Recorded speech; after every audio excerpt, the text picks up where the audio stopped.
Qué gusto que nos acompañe y que siga con nosotros porque ya estamos en el tema central y vamos a hablar acerca de la ciática, este dolor que muchas veces oímos que da, porque da, etcétera. Y todo esto lo vamos a desmenuzar con el doctor Ramón Herrera Lozada, quien ya nos acompaña y nos hace favor de estar aquí en el estudio. Doctor, ¿cómo le va? Qué gusto verlo. Gaby, qué gustazo estar aquí. Es un gusto y un placer pues, para poder platicar un poquito en relación a la ciática. Exactamente, este padecimiento que todo mundo, y efectivamente, como decía Karen hace unos momentos, como que lo oímos muchísimo y a lo mejor no tenemos la información correcta o quienes no lo hemos padecido, pues no sabemos bien de qué se trata. Sí, correcto. Y a veces como que le echamos la culpa a todo como si fuera la ciática y la verdad es que no es así. La ciática es un síndrome, es decir, un conjunto de signos y síntomas. La ciática como tal es como decir algo efímero, es como decir, bueno, ¿qué color te gusta? El del arco iris, es decir, como cuál, qué color, ¿no? La ciática es un conjunto de signos y síntomas que pueden estar causados por alteraciones en la biomecánica, en la marcha, una pierna más corta, una pierna más larga, un problema, por ejemplo, de escoliosis, un problema de ligamentos, puede ser un trastorno ya directamente del disco, ¿no? Una discartrosis, una deshidratación del disco, puede ser provocado por un atrapamiento del nervio ciático. Si bien es característico de denominar que hay una irritación del nervio ciático, cuando realmente es esta irritación, bueno, el cuadro clínico es característico, es así del libro, es palpable, es un dolor que se irradia hasta el talón, pero siguiendo todo el trayecto en la parte posterior de la pierna.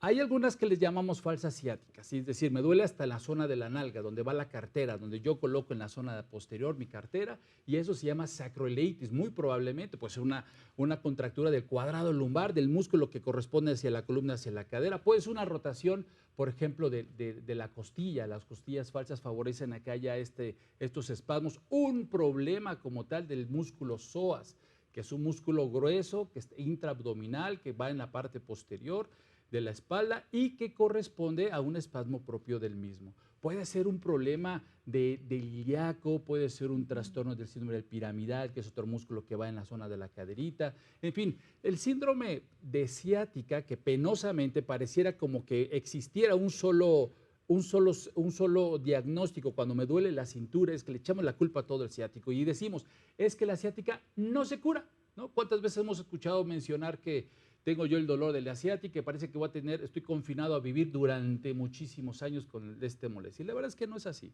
Necesitamos hacer un diagnóstico preciso en relación músculo esquelético, ligamentos, tendones, arco de movimiento, reflejos, y en base a ello poder poner nombre y apellido de lo que está sucediendo y empezar el manejo desde estiramientos, rehabilitación física, algunos tratamientos que no sean invasivos. Sí. Si bien claro, se pueden utilizar tratamientos invasivos cuando así médicamente lo indique, porque hay una compresión, una irritación, porque hay datos de una extrusión de la columna vertebral, del disco de la columna vertebral, porque hay datos de una hernia de disco, porque hay un atorpamiento, porque incluso puede haber una sinovitis en la faceta articular. Palabras, estoy mencionando muchas palabras técnicas que como que dices, wow, o sea, yo pensé que la ciática nada más era el dolor de la parte posterior de la cintura y se me recorría hacia la nalga y me llegaba hasta la rodilla y ahí muere. Y la verdad es que no.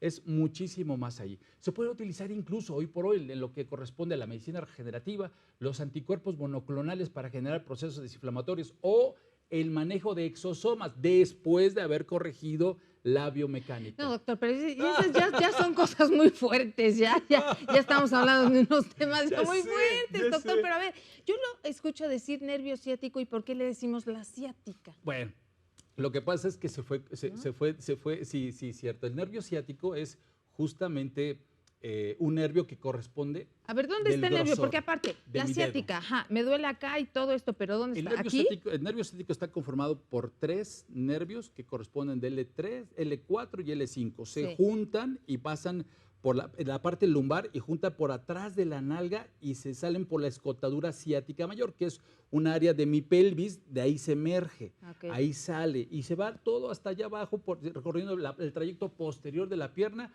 pasa por atrás de la rodilla, pasa por atrás de mi tibia, donde están los chamorritos, donde vulgarmente le llamamos chamorrito, baja hacia el talón y ahí se va hacia Todo adelante. ese es el nervio Todo es ciático. el trayecto del nervio ciático. Le llamo la ciática porque es mucho más sencillo referirlo del nervio ciático a la ciática. La ciática. O sea, es un modismo. Como un modismo, Okay. exacto. Sin embargo, no es lo único que pasa allí, lo que yo les platicaba. Hay ligamentos que atraviesan, tiene que ver la parte de los músculos, las cadenas musculares, el ilíaco. La estructura gobierna la función. Según la estructura es como la función va a verse afectada, va a verse implicada, va a verse lacerada o lesionada. Entonces, este nervio, cuando es verdaderamente el nervio, es un dolor, dicen en los libros, exquisito. No hay dolor exquisito, es decir, sumamente irritable, que no se quita con nada hasta que no se descomprima. La mejor manera en la cual pudiera estar un poquito más tranquilo esa persona, ese pacientito, es estando en el cúbito dorsal, acostadito. Y más o menos, porque el síndrome de nervio ciático es dolor constante día y noche. Y se va, cuando nosotros exploramos, encontramos una irritación de todo ese nervio. Pero no así aquellos pacientes que con ciertas posturas, que con ciertos movimientos, que ciertas ocasiones se irrita, se lastima, genera más molestia. ¿Y qué es lo que puede generar? O sea, un trauma, un sentón, un golpe, un traumatismo. ¿qué puede generar este es bien característico. El común denominador es un bloqueo de la biomecánica de esta estructura y que puede estar dado por una pierna más larga, como lo decía al principio, una pierna más corta, puede ser por un problema de escoliosis, desviación de la columna, puede ser por un problema traumático. Es que yo me he caído muchas veces de sentón o me caí en el famoso baño sin querer y caí en la parte posterior. Todo lo que son los traumatismos con el mecanismo de sorpresa, que no tengo yo la posibilidad de amortiguar el golpe, normalmente me genera esos trastornos. O bien, voy manejando motocicleta, tengo un accidente y me derrapo, o un accidente, una colisión automovilística, en fin, los mecanismos son múltiples. Todos aquellos son los que lesionan el disco. El disco es el colchoncito que cubre, más bien que está arriba y abajo, entre vértebra y vértebra. Este colchoncito es el que nos permite a nosotros amortiguar y generar un movimiento de muelleo, que nos flexionemos, hagamos una rotación, rotoflexión, en fin. Y que estos nervios que van entre vértebra y vértebra pueden quedarse pellizcados o irritados. Todas aquellas personas que por su desempeño laboral tiene que ver con cargar garrafones, con trabajos pesados que se tienen que poner... estar mucho tiempo sentados incluso. Cinturones, fajas. Exacto. Aquellas personas que tienen obesidad. La obesidad mórbida, por ende, favorece a una hiperlordosis, a que haya una curvatura excesiva de la región lumbar, y eso hace que se vayan desplazando las vértebras y se vayan perdiendo la ergonomía, la estructura idónea de cargas y apoyos en la columna.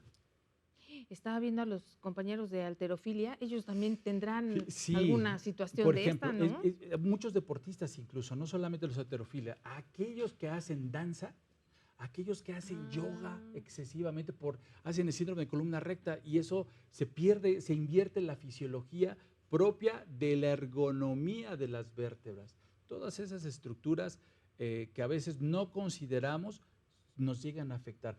Pacientes, por ejemplo, que hacen mucha danza, ellos tiro por viaje tenemos problemas con aquellos. Los que hacen golf, toda la torsión, entonces desarrollan facilísimo. Los tenistas. Por la biomecánica. El tema es la biomecánica. Cuando no se corrige, cuando no se observan los vicios, entonces no se empiezan a corregir, todo eso nos genera Entonces problemas. Yo le iba a preguntar acerca de la edad, pero veo que es variado, no solamente a las edades, personas con edad avanzada. Cierto, es más común que después entre la cuarta y quinta década de la vida, esto se llega a presentar. Por supuesto, sí influye una parte en relación a la edad, pero también influye mucho mi historia, lo que me antecede, ¿no? Y si me tengo un traumatismo, soy cargador desde pequeño, ¿no? Entonces, esa columna ya empieza a ver con sensibilidad, empieza a haber problemas y pues vamos a terminar un problema de columna. Ahora, ¿cómo lo podemos tratar? Ya que menciona que el dolor es exquisito, ¿no? Que se traduce en que molesta demasiado y que duele muchísimo. ¿Cómo lo podemos tratar? Y sobre todo, a ver, ¿se cura? ¿Se trata? Sí, se puede dependiendo del diagnóstico, se puede curar o solamente se puede dar un tratamiento paliativo y muchas veces correctivo. Bien, si bien es cierto, hay que tomarlo de forma interdisciplinaria, corregir primero la biomecánica, la adecuada marcha, el adecuado apoyo, cambiando apoyos en la base, utilizando plantillas ergonómicas, utilizando y evaluando cuál es el problema al respecto, si es una pierna más corta. Y realmente yo ya demostré con un estudio radiográfico que el fémur o la tibia me mide menos que el contralateral, que el lado contrario, el lado opuesto, entonces sí utilizaré una sola corrida, por ejemplo. Pero si no lo tengo bien establecido y realmente tengo un problema de columna vertebral, entonces tengo que darle ese tratamiento de esa columna vertebral. Las terapias de medicinas manuales son extraordinarias y de ahí todas las que ustedes quieren. Mackenzie, Carter, Mulligan, osteopatía, quiropraxia, con adecuados expertos, con los que realmente están entrenados en el tema para corregir este tema.